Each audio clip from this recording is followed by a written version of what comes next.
Good morning everyone, have a nice day. কি খবৰ আপোনালোকৰ? ভালনে? আশা কৰোঁ সকলো ভালে আছে। মোৰো ভাল দেই।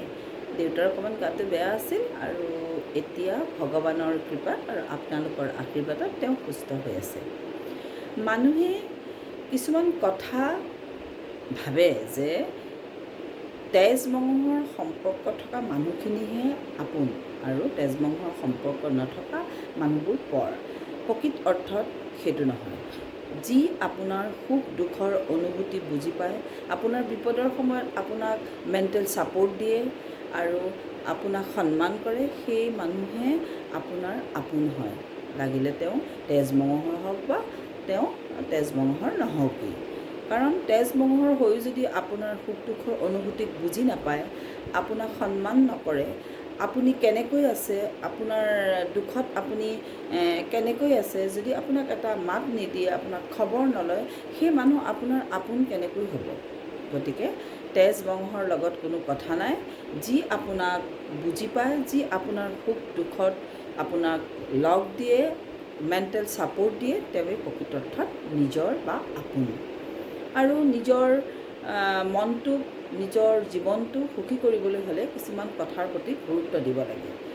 যে কাৰোৰ প্ৰতি বহুত বেছি আশা কৰিব নালাগে, কাৰোৰ ওপৰত একো ভৰসা কৰিব নালাগে আৰু নিজৰ জীৱনটো মুকলিমূৰীয়াকৈ জীয়াই থাকিবলৈ চেষ্টা কৰিব লাগে।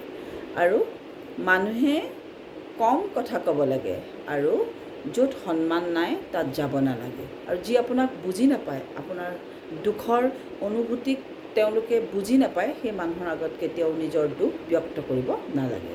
কাৰণ দুখ যদি আপুনি ব্যক্ত কৰে আৰু তেওঁলোকৰ যদি কোনো তাৰ প্ৰতি কোনো এটা একো আপোনাৰ ৰিয়েকশ্যন নাই, তেতিয়া আপুনি মনত বেছিহে দুখ পায়। গতিকে আপোনাৰ নিজৰ দুখ কেতিয়াও যাৰে তাৰে আগত ব্যক্ত নকৰিব।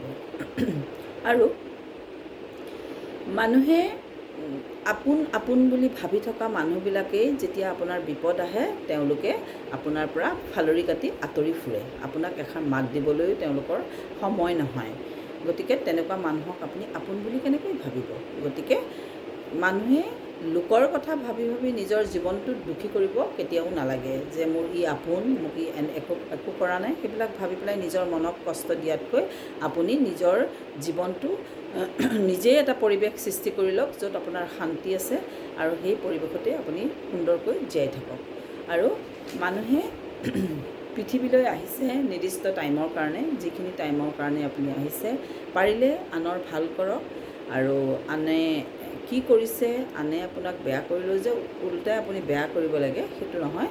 আপোনাক আনে যিয়েই নকৰক, আপুনি যিকণ পাৰে আনৰ কাৰণে ভাল কৰিবলৈ চেষ্টা কৰক আৰু তেতিয়া দেখিব যে আপোনাৰ জীৱনটো সুখময় হৈ উঠিছে। Thank U.